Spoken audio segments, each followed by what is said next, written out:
Thank you very much, everyone. Thank you. We continue to see evidence that our aggressive strategy is working and working at a very high level. Nationwide, the percent of tests that come back positive has declined very significantly. Last week, roughly 38% of the tests in New York were positive. This week, that number is down to 28%. New cases in New York are down 50% compared to a week ago, and fatalities are down 40% over the same period. In Louisiana, the rate of positive test resulted decline from 25% down to 15% in the last 7 days alone.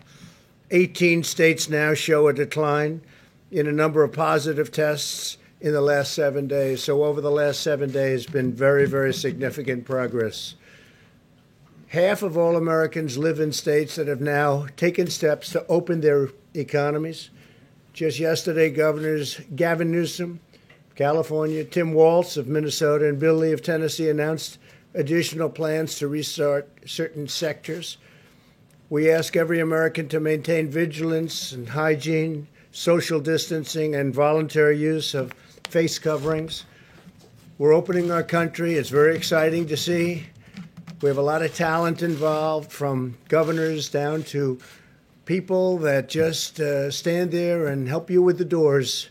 There's been tremendous talent involved and tremendous spirit from our country. The country is a great place, and it's going to be greater than ever before. I really believe that. I think there's going to be a tremendous upward shift. I spoke with Tim Cook today of Apple, and they have a good sense of the market, and he feels it's going to be a V. The V is sharply upward later on as we actually get it fully open. Today, I signed the Paycheck Protection Program and Healthcare Enhancement Act, providing $320 billion to keep American workers on the payroll.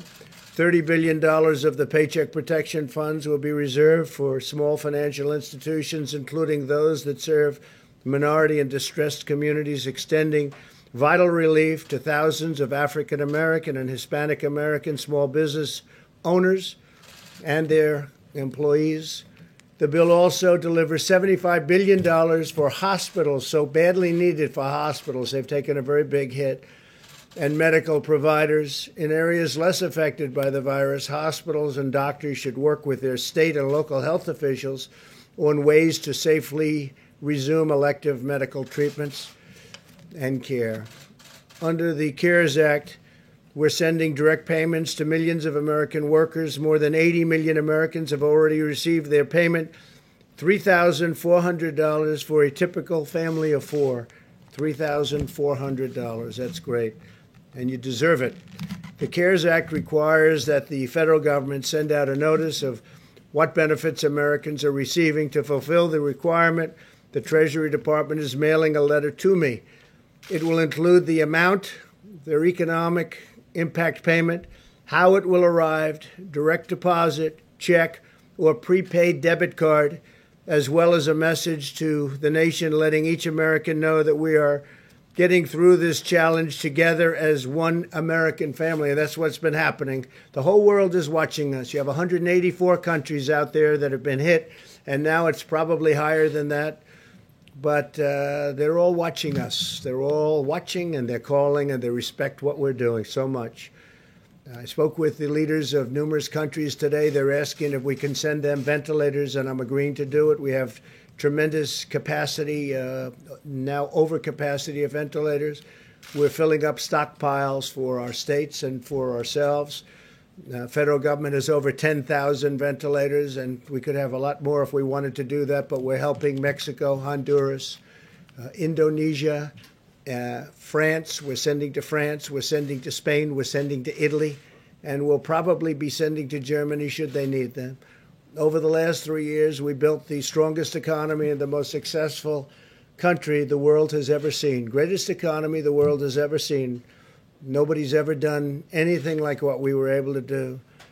And we will rebuild that economy. Our economy in the not too distant future, I really believe, with all that we've learned and all that we've done, will be just as strong and maybe stronger than ever before, even stronger than it was just 2 months ago.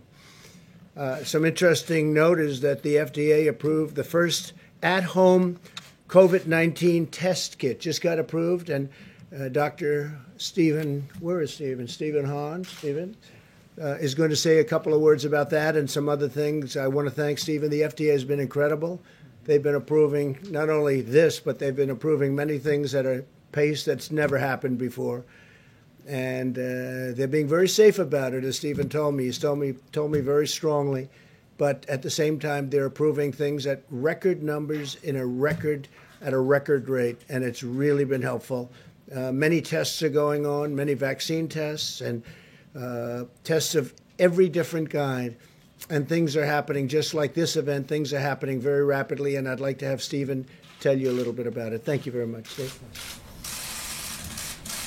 Thank you, Mr. President. I appreciate the opportunity to tell you about what's happening at the FDA. We have a team of more than 18,000 employees, including 10,000 scientists, doctors, pharmacists, and nurses. And they've been working around the clock because, as you probably know, many of the medical products that are being used for the COVID-19 outbreak are, in fact, regulated by FDA. The staff have been hard at work authorizing tests and other medical products. As part of these efforts to support diagnostic test development during this global pandemic, the President has asked us, and under his leadership, to actually cut down as many barriers as we possibly could to get medical products into the medical community, and we have done that, of course, recognizing the urgency of the situation. I do want to emphasize what the President said, that is that we are very much paying attention to safety and with respect to test validity and reliability of those tests. And I think it's really important to understand how far we've come in just a few short months. The academic community, which I come from, the private sector, the government, we've come together to develop diagnostics for a completely new infectious disease. And it's really important. We've heard from many test developers, both in academia and in the manufacturing world. This normally takes years to develop. You've heard Dr. Birx talk about the fact that HIV tests have taken many, many years to develop. This has happened in weeks and months. And we've been laser focused on working with both industry and academia to actually make this happen. To date, under our emergency use authorization approach, we've quickly reviewed and authorized 63 tests, both diagnostic as well as serologic, that is the antibody test. We've had several point-of-care tests, and that's important because those can be done in the emergency room or in a doctor's office, et cetera, and much more convenient for the patient. And this week, as the President said, we authorized the first at-home test by a company called LabCorp. This is a test where, under certain circumstances with a doctor's supervision, a test can be mailed to a patient, and the patient can perform the self-swab and then mail it back and get the results after that time, all under the guidance of a licensed physician. And we're not just letting up with these 63 tests we've approved. We are working with more than 400 test developers who are pursuing authorization for their diagnostics under our current policies. And under our regulatory approach, which is quite flexible, many other tests are becoming available. We have heard and have reported to us 220 labs around the country have begun patient testing using their own validated tests. This has allowed us to increase significantly tests around the country.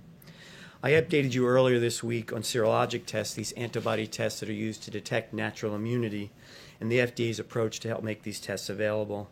While these are just one part of our larger response effort, they can play a role in helping move our economy forward by helping healthcare professionals identify those who have immunity to the COVID-19. And just finally, when it comes to therapeutics, we are leaving no stone unturned in finding treatments for COVID-19. You do know that we don't have any approved currently therapeutics for COVID-19, but we are actively involved with both the academic and the commercial and private sector to find those.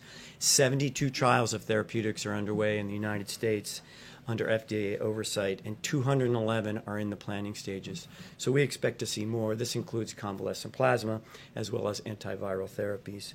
Work continues on vaccines, and 2 firms have announced that the FDA has authorized their trials to go forward, one of which we've mentioned here before. And finally, in response to the President's and task force requests, we've stood up the Coronavirus Treatment Acceleration Program, we are leaving no stone unturned, as I said, and we're working around the clock to develop these therapeutics for the American people. Thank you very much. Dr. Hahn, a question about antibody tests, please. It's a quick question, and it's timely because just about an hour ago, a subcommittee with oversight released some findings that the FDA doesn't have any review of the antibody tests that are on the market. There are no guidelines to tell which ones should be out there, and there's no way to test their accuracy. They're quite worried that these are junk tests on the market because they weren't reviewed before they were approved. Is that true? So under our policy, we provided flexibility. What we've told manufacturers is that in order to market in the U.S., they have to validate their tests. They have to tell us that they validated their tests. And then in the package insert, they have to let people know, end users, labs, et cetera, that those tests were not authorized by FDA. We've authorized 4. As I mentioned, more in the pipeline. And these tests that have come in without any information to us but have been self-validated, as I mentioned at the podium a couple days ago, we are working with the National Cancer Institute as well as CDC to perform our own validation of the tests that have been sent to us. So we'll provide as much information as we possibly can. And there is transparency on our website about those tests and also the tests that we have authorized. So have you gotten information? Thank you very much, Mike. Please. Thank you, Mr. President. From early in this effort, President Trump has called forth a whole-of-government response to the coronavirus epidemic in America. And by that, the President made clear when he asked me to lead the White House Coronavirus Task Force, not merely a whole of the federal government, but a full partnership with state and local governments across the country. And today we renewed that with our latest conference call with governors all across America. We've met with them today specifically to speak about the progress that our governors are making, expanding testing across the country. And we were pleased to hear about the extraordinary and rapid progress that governors are making. At the outset of the call, where we had more than 50 of our nation's governors, we, of course, had Pete Gaynor of FEMA report on progress. More than 35,000 National Guard stood up, 5,000 active duty military deployed in 10 states. And we were also pleased to report that FEMA, HHS, and the private sector have coordinated the delivery of shipments to states around the country, including nearly 67 million N95 masks, 105 million surgical masks, surgical gowns, shields, gloves, more than 10,000 ventilators, and more than 8,000 federal field medical station beds. Beyond the report that we provided to the governors, we assured them that at the President's direction, this is one team, one mission. And we made it clear to the governors that we know we're all in this together. And the partnership that we have forged together really begins with mitigation efforts. It moves to making sure our healthcare workers have the support they need, but also testing is in the forefront of all of our minds. We're working to make it possible for every governor to access the existing capacity to enable our states to be able to reopen responsibly under the phased approach that the President unveiled 1 week ago. A little bit of context, you may recall that 1 month ago, all of the testing that had been done in America, 80,000 Americans had been tested. But as of this morning, 5.1 million Americans have been tested for the coronavirus. A quick reminder to our fellow Americans, and this was something from our scientists today at the task force, we reminded governors of this as well, that as testing increases dramatically across the country, cases will increase as well. But people should not be discouraged by those numbers. We are looking at very positive trends in hospitalization, in emergency room entrances, and we continue to see, as we've said at this podium every day over the last several weeks, we continue to see positive progress, not just on the West Coast, but even where the coronavirus epidemic has most deeply impacted in areas of the greater New York City area, New Orleans, Detroit, and elsewhere. On our nearly 2-hour phone call today with those governors, we heard of the progress governors were making in implementing the resources that we've been working to provide them, not just the medical equipment, but also, as you recall, that map a week ago that showed where all of the equipment is all across the country in all 50 states. Governor Cuomo joined us for the call today. He spoke favorably of his meeting here at the White House, Mr. President, and his recognition that testing is a partnership between the federal and state governments. As Governor Cuomo said today, he understood that the federal government works with national manufacturing and supply chain, and the governors deal with the labs to expand and implement testing at the state level. Governor Cuomo also explained how he's using his licensing authority as a governor to stand up the more than 300 labs that can do coronavirus testing in the state of New York, and we congratulated him for his leadership in that and urged other governors to use their authority similarly. In Tennessee, Governor Bill Lee told us that he's deployed the National Guard to stand up more than 20 drive-through test sites. They're testing 10,000 people a day, have already tested more than 130,000 people in Tennessee, and they expect to surge another 15,000 people in testing sites this weekend in Tennessee.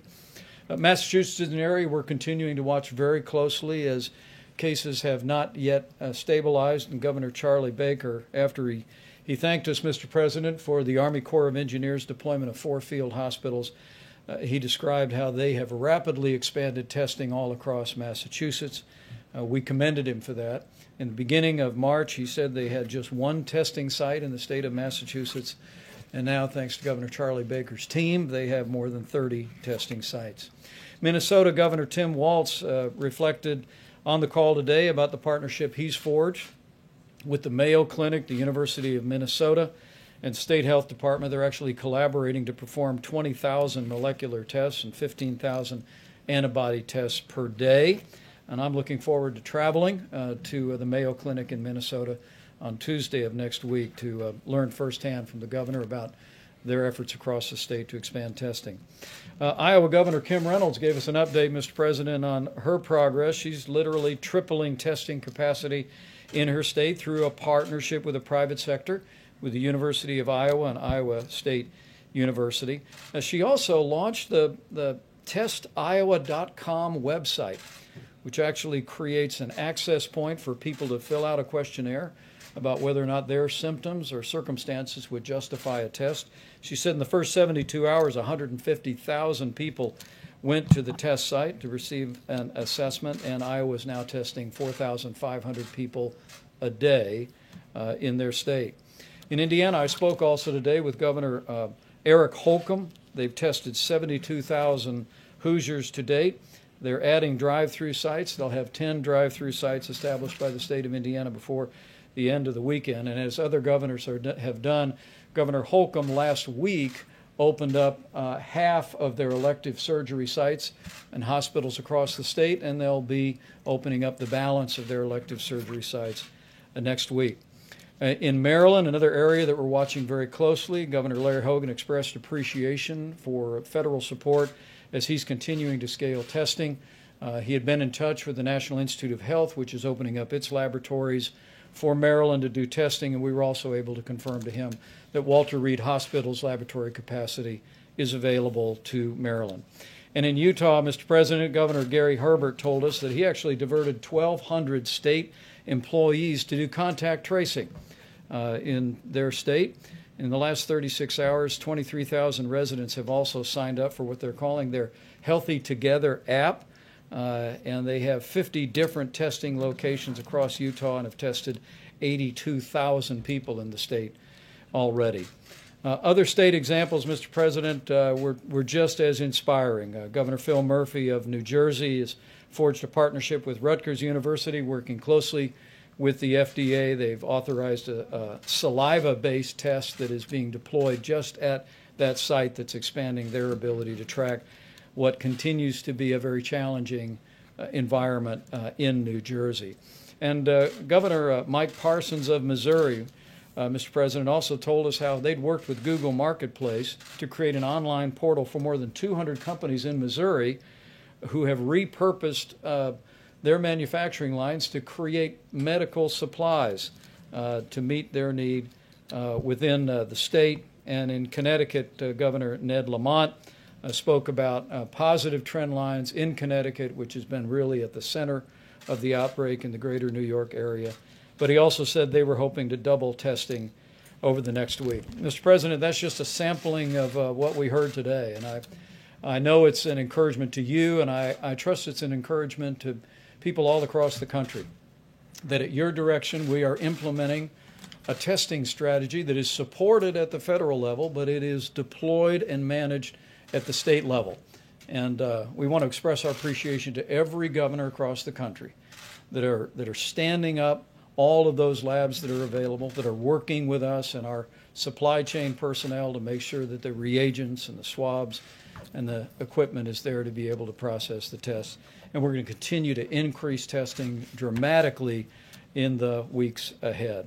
So we want to thank our governors for the progress that we're making on testing and for their role in urging their citizens to practice the kind of mitigation and social distancing efforts that are really making real progress. We're one team, one mission, that's to save lives. And because of all the efforts that have been made at the state level, and the strong guidance that's come from the federal level, because of the amazing healthcare workers across this country and our first responders, but mostly, I believe, because of the cooperation of millions of Americans who've put the guidance into practice.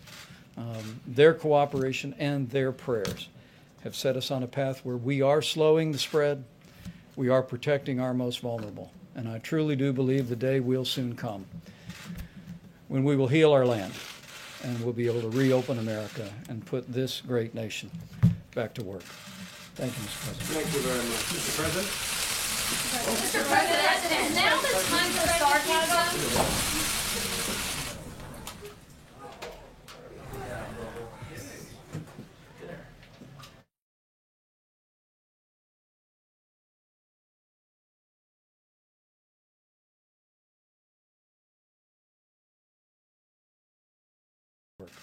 Thank you, Mr. President. Thank you very much. Mr. President? Mr. President, now the time for